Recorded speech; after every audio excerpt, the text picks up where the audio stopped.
around 2002, I was repairing my car in Dili, and a rather scruffy looking man who was also repairing his car in Dili, who turned out to be a parish priest up in the area that you're in now, is called Amira.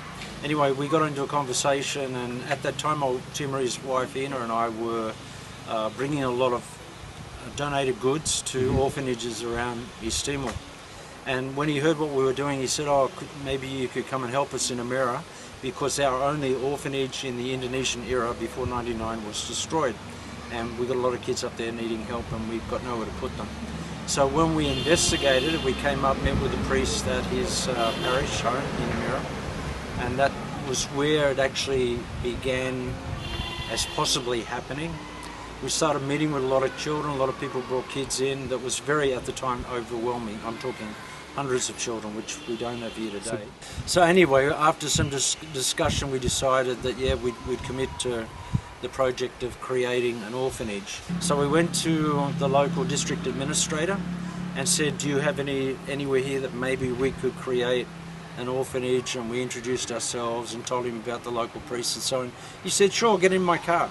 And he showed us 4 different sites of bombed out buildings, the original orphanage that I spent 30 seconds in. It was so scary, it felt like there were dead ghosts walking around, and I just ran out of the building. Yeah. Anyway, this was the final one that we actually started on. It wasn't our first choice, but finally the site that you're in today, Martin, was an old Portuguese school before 1975. When I saw it in 2002, it was just rubble. Nothing had been here for a long time. And so that's where we began building. Some of the children that you've met today, their parents were murdered in 1999. But actually the majority of the kids here, their parents actually died from tuberculosis. In the actual language of Tetum, which is the official local language of East Timor, there is no word for orphan. As in English, orphan is no mum, no dad. They didn't actually have a word that defined that. And many of the orphanages between 1975 and 1999 were predominantly just filled with kids that either their fathers were fighting in the mountains, or the families had too many children and they just put them in with nuns, priests, wherever they could. So before we opened here, we had two specifications. One, that their mums and dads were dead for whatever reason, and the other was that they came from the local Amira district, so that they were never going to be too far away from their immediate family, uncles and so on. Where they were before that, every story, like all of our stories, every story is individual. In one case, without naming the particular child, he was living with his uncle. His father and mother were murdered in 1999. The uncle's wife died in 1999 and he remarried. The new wife did not like the boy who came here. The uncle came after we opened and actually was crying and said, look, I don't want to give this boy to anyone because he's my brother's son. But he said, it's just too difficult to keep him at home. And I got to choose between my wife and my nephew. And he said, please, can you help me? And he's been with us for the last 7 years.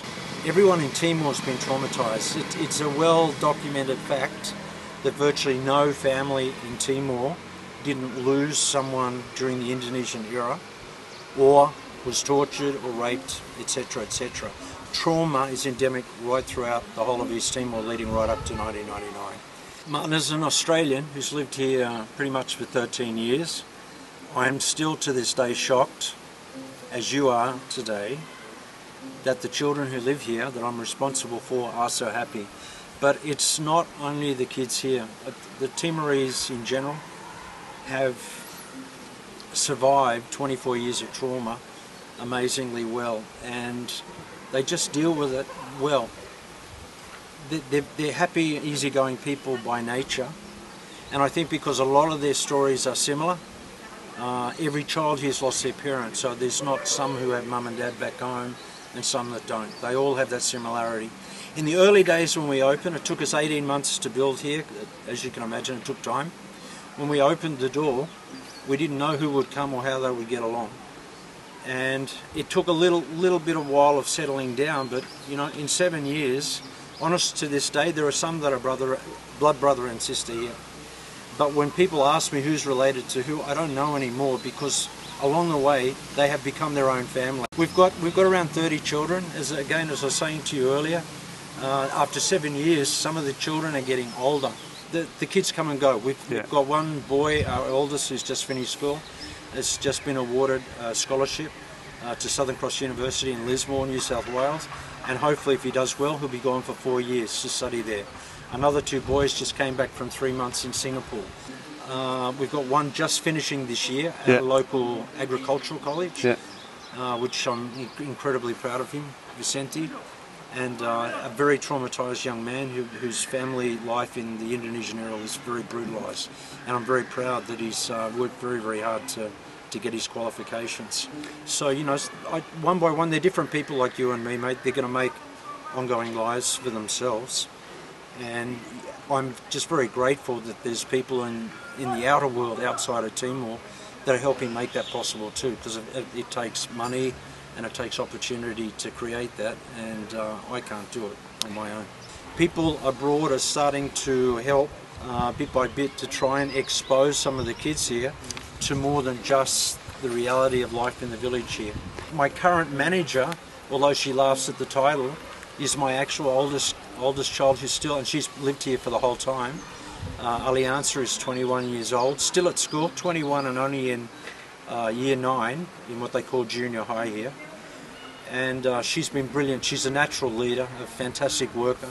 And what I hope to do, that one day one of the children or 2 of the children would like their home here enough that they would actually want to stay on here, and as new kids came through, create a life for them that my wife Ina and I created for Alianza and the other children I've lived here in the last 7 years. That's my hope for the future here. Look, as neighbours go, Timor and Australia are very, very close. If you look at it historically, Japan, I think, launched its raid on Darwin from Timor. It's not far away. It's very frustrating often as a foreigner, the way things do and don't happen over here. The most simple things are very difficult to see achieved over here. And I'm looking forward to a time, for Timorese people's sake, that they can actually feel proud of their own country, develop their own language, which your book is going to be written in Terran as well as English, so that they can feel a sense of identity with their own nation.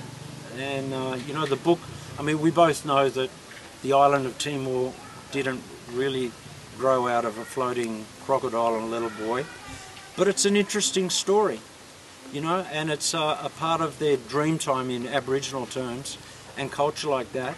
And it's important that along the way, I hope Timorese are going to learn more about their own history, because at the moment sometimes they're taught more about Portuguese history or other countries' history than they're even taught about their own country.